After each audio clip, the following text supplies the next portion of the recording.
Bonjour tout le monde, bienvenue dans une nouvelle vidéo. Comme vous avez vu dans le titre, aujourd'hui je vous parle de un seul livre, puis c'est vraiment un livre spécial, simplement parce que je l'ai adoré. C'est pas une autrice que je connaissais avant, ni une maison d'édition que je connaissais avant. Salut tout le monde, je suis en train d'éditer, puis je me suis rendu compte que j'ai oublié de donner une information assez importante de comment j'étais venue avoir le livre en main. J'ai filmé en fait la vidéo 3 fois. Donc je pense qu'il y a des informations que je pensais avoir dites la troisième fois, mais qu'en fait j'avais juste dit les 2 premières fois. Fait que dans le fond, ce livre-là, c'est pas pour rien que je connaissais pas l'autrice ni la maison d'édition, parce que c'est pas un livre vers lequel je serais allée normalement. C'est une amie, c'est Maxine, de ses livres que j'aime sur Instagram, qui me l'a passé, qui me l'a même plus que ça, elle me l'a donné parce qu'elle m'avait offert un livre en premier lieu que j'avais déjà lu. Fait que là, dans sa palle, elle a fouillé puis elle a dit « Oh, lui, il semble intéressant, tiens, je te le donne. » Puis elle savait pas qu'elle laissait partir une pépite, là. J'étais tellement heureuse quand j'ai commencé à le lire.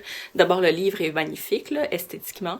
Mais voilà, fait qu'il me vient de mon amie Maxine. Fait que merci beaucoup de me l'avoir donné parce que j'ai vraiment apprécié ma lecture. Je vous laisse retourner à la vidéo. Mon but pendant les vacances, à part de me relaxer, c'était aussi de m'enlever cette culpabilité de lire un livre qui n'était pas de l'école et qui était pour un intérêt personnel à moi. Je me suis dit, si j'écris pour l'école pendant l'été, je peux au moins lire pour moi. Et cette histoire-là m'a vraiment sorti toute ma vie de la tête. Genre, ça m'a changé les idées complètement, puis c'était tellement beau que, mon Dieu, je passais mon temps à le lire ou à vouloir le lire. Donc, il s'agit de Nez contente à Aurélie de Bérengère Cournu, publié aux éditions Tripode et à ne pas confondre avec Triptyque. Tripode, ça publie de la littérature, des arts et des ovnis. Donc, c'est une maison d'édition vraiment versatile que je connaissais pas avant, comme j'ai dit. Fait que j'ai vraiment l'intention d'essayer de lire d'autres livres d'eux parce que qui publient de l'art puis des ovnis aussi, ça a l'air vraiment cool. Fait que si je peux trouver quelque chose un jour, je pense que je vais y jeter un coup d'œil. Alors, Nez contente à Aurélie, c'est l'histoire d'un peuple amérindien d'Arizona à la fin du 19e siècle. Donc, ça se passe environ vers les années 1870. Puis je dis ça basé sur les photographies qu'on a la chance d'avoir à la fin de l'histoire, qui ont été prises par un photographe masculin qui est allé visiter ce peuple-là dans les années 1870 à peu près. Puis ça a confirmé pour moi la notion que Bérengère Cournu a écrit ce livre-là, pas parce qu'elle-même, elle était une jeune amérindienne d'Arizona, mais parce qu'elle a fait des recherches. Puis d'écrire une histoire aussi touchante, puis aussi forte, basée sur des recherches, je trouve ça encore plus puissant, puis merveilleux, puis difficile. En tout cas, c'est une vraie pépite d'art. Donc, ce peuple-là, ça s'appelle le peuple Hopi. Et le peuple Hopi, c'est un peu comme le Canada, ok? Suivez ma métaphore. Le peuple Hopi, c'est pas comme un peuple avec tout le monde qui agit pareil, puis le même clan qui est juste immense puis étendu sur un territoire. C'est un peuple qui a plusieurs clans différents. Fait que comme le Canada, qui est enrichi de la culture italienne, pakistanaise, mon Dieu, vietnamienne, grecque, française et tout ce que vous voulez, puis que ça fait le peuple du Canada, ben le peuple Hopi partage ses dieux, mais a différents us et coutumes dépendant du clan qu'on visite. Fait qu'il va y avoir le clan du serpent, le clan du feu, le clan de l'ours, le clan du blaireau, le clan des citrouilles et notre personnage principal, c'est le clan du papillon. En fait, sa mère est du clan du papillon et c'est là qu'elle habite, mais son père est du clan de l'ours. Et c'est possible de faire des mariages entre les clans et c'est favorisé pour pas, pour éviter la consanguinité. Et donc, voilà, il y a plein de clans ensemble qui se marient entre eux. Puis après, ben, la personne, la femme ou l'homme, doit aller vivre dans un ou l'autre clan. Voilà. Je manque de souffle parce que je pense que j'oublie de respirer. L'histoire commence avec la naissance du personnage principal qui est une jeune fille qui s'appelle Tayatitawa. C'est la première fois que je le dis à voix haute. Et puis, Tayatitawa, elle naît dans des circonstances particulières, des complications à l'accouchement. Finalement, elle naît puis tout va bien. Puis on la suit jusqu'au début de l'âge adulte, donc les premiers moments où elle va avoir ses menstruations. Puis le roman se termine là, au moment où elle devient une jeune femme, parce que c'est vraiment un livre comme d'enfance puis de coming of age, parce que le livre se termine dans le fond sur un nouveau début, aller découvrir le monde, découvrir c'est quoi être une femme, puis plein d'affaires comme ça. Fait que j'ai juste le mot beau dans la tête, là, dans la bouche. Mais voilà, ce que j'ai aimé particulièrement, c'est que le livre commence avec la naissance, puis que j'ai beaucoup aimé comment la naissance a été racontée, parce que tout de suite, ça mettait dans l'esprit l'influence de leurs croyances dans comment ils agissent. Évidemment, tous les humains s'inventent des croyances, ils croient dur comme fer, et ça modifie notre univers, notre conception du monde et qu'est-ce qu'on va faire dans ce monde. Et puis donc, quand Hayatitawa naît, elle reçoit plein de noms différents des tantes qui sont là autour de la mère de Hayatitawa pour l'aider. Puis quand elle naît, voilà, chaque tante va être attirée par un aspect du corps du bébé ou par un aspect de l'accouchement en général. Fait qu'elle a 5 noms différents, Hayatitawa en naissant, dont Hayatitawa. Et puis, au final, c'est le nom que je viens de dire qui gagne parce que la mère l'a choisi ou parce que c'est le trait qui ressort le mieux ou le plus chez cet enfant-là, chez ce bébé-là éventuellement. Fait que la conception de nommer quelqu'un ou de nommer quelque chose est très différente de notre conception dans notre monde occidental, puis j'ai adoré ça. Par exemple, ils vont changer de nom s'ils changent de clan.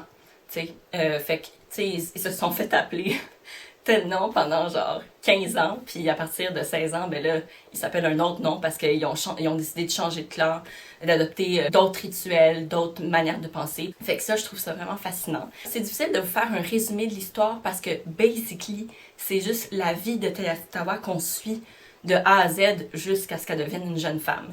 Fait que ce que j'ai lu, admettons, des commentaires sur Goodreads, les gens qui aimaient moins ce livre-là, ils disaient qu'il manquait de romanesque, puis que c'était juste la vie de la fille qu'on lisait. Mais c'est comme, je peux pas être d'accord ou même acknowledge ces commentaires-là parce que la vie, je sais pas c'est qui ces gens-là, s'ils étaient eux-mêmes amérindiens, là, mais la vie de cette fille-là, en elle-même, c'est assez romanesque et en elle-même, c'est fou, puis c'est différent de ce que moi je connais. Fait que juste lire la vie de la fille, ben, je trouve ça passionnant, puis c'est romanesque en soi parce que, je veux dire, c'est rempli de rituels puis de manières de penser très colorées, très imagées que moi j'ai pas, fait que pour moi ça rend les trucs fous. Puis, tu sais, comme les aventures qui vont se passer, ça va être les marches de Hayatitawa, les rencontres qu'elle va faire, les blessures qu'elle va avoir, les difficultés qu'elle va devoir traverser juste avec la bouffe ou juste à cause d'une blessure. Mais tout ça, ça crée des voyages vraiment profonds dans les croyances de ce peuple Hopi, tu sais. Puis à la fin du livre, par exemple, on va la voir voyager dans le monde des morts. Puis, tu sais, comment c'est amené dans le livre, les gens croient qu'elle a voyagé dans le monde des morts, puis on va voir la différence puis les ressemblances entre le paradis ou l'enfer chrétien, puis leur paradis / enfer, puis c'est qui leur dieu. Tu sais, ils ont plusieurs dieux, mais comme ce qu'on pourrait appeler comme le dieu chef ou notre dieu chrétien à nous, pour eux c'est une femme, puis elle s'appelle la grand-mère araignée. Puis là, on apprend son histoire avec ses propres enfants, puis on est comme « Damn, ça ressemble à Remus et Romulus de la Rome antique ». Tu sais, tous les liens qui peuvent se faire, puis toutes les différences qu'on voit, c'est tellement fou, puis c'est tellement intéressant. Fait que moi, je trouve ça romanesque à souhait. C'est tous des trucs qui existent! Genre ça, je sais pas si la vie de Hayatitawa est vraie, mais ce peuple-là existe pour vrai. Comme on a des images à la fin, je vais vous montrer des images. Ça, c'est l'intérieur d'une maison du peuple Hopi. Puis ça, c'est le village principal de Hayatitawa qui s'appelle Orebi, parce qu'elle est née contente à Orebi.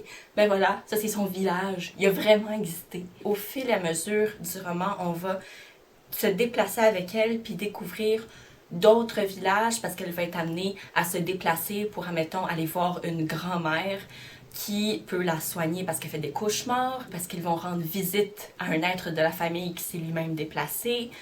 Fait qu'on va venir avec elle à découvrir les autres clans et leurs propres mœurs.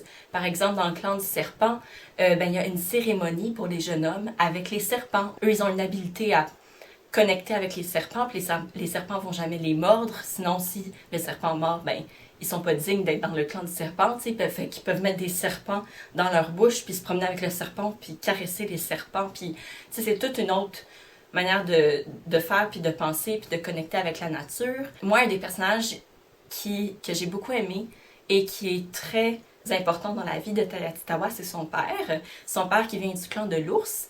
Et il y a tout un mystère qui entoure la vie de son père, puis on va en découvrir un peu plus au fil et à la mesure du roman. Puis ce que j'aime, c'est que tout ce mystère-là, encore là, est relié avec la spiritualité puis l'imaginaire collectif du peuple Hopi. Fait que toutes les réponses sont là-dedans, sont dans l'imaginaire. Ouais, c'est vraiment, vraiment cool de voir l'impact de l'imaginaire collectif sur, puis de la spiritualité sur la vie concrète des gens, puis sur leurs actions puis leurs décisions. Ça, c'est fou. Puis ça, c'est comme ça pour tous les peuples, même ici, même dans la chrétienté, c'est partout. Puis bref, le père, lui, dans sa jeunesse, il a beaucoup voyagé. Il est allé vraiment à l'extérieur, fait qu'on peut penser au début des États-Unis, tu sais. En tout cas, fait qu'il a beaucoup voyagé. Après ça, il a rencontré la mère de Tayatitawa du clan du Papillon. Il a déménagé dans le clan du Papillon, puis a apporté toutes ses connaissances au clan. Même s'il est comme un peu étranger avec toutes ses connaissances, il est très accepté dans le clan. La nuance, c'est que c'est un homme très solitaire et que Tayatitawa va toujours avoir l'impression de devoir chasser son attention. Alors ça va avoir un grand effet sur elle dans comment elle grandit, puis qu'est-ce qu'elle pense, puis qu'est-ce qui vient l'affecter physiquement dans son corps. Puis ça, j'ai adoré ça parce que je pense la même chose. Je vous en dis pas plus sur l'histoire parce qu'il y aurait tellement de choses à dire, puis basically, ben, c'est ça, c'est juste sa vie. Mais au point de vue stylistique, de comment c'est écrit, je vais vous en parler un petit peu. C'est très simple, c'est très facile à lire, les phrases sont courtes, puis toute la couleur, puis les explosions de couleurs qu'il y a dans le livre, c'est pas dans le style d'écriture qu'on le trouve, c'est dans le contenu. Fait que c'est une écriture simple, mais qui raconte des choses tellement hors de ce monde, hors de mon univers, que ça rend le truc vraiment intéressant. Fait que c'est à peu près ça pour mon avis sur Renée Contente à Orebi. C'est un avis très partial et biaisé. Je l'ai vraiment adoré. Fait que je vous le conseille tellement fortement, surtout comme dans cette ère où on nous encourage à découvrir plus sur les Autochtones, surtout comme les Autochtones qu'on a massacrés aussi au Canada. Mais tu sais, il y a aussi les Autochtones de partout dans le monde, dont ceux en Arizona. C'est un bijou, je vous le conseille tellement, tellement beaucoup. Fait que je vous laisse sur ça, puis on va se voir dans une prochaine vidéo. Bye!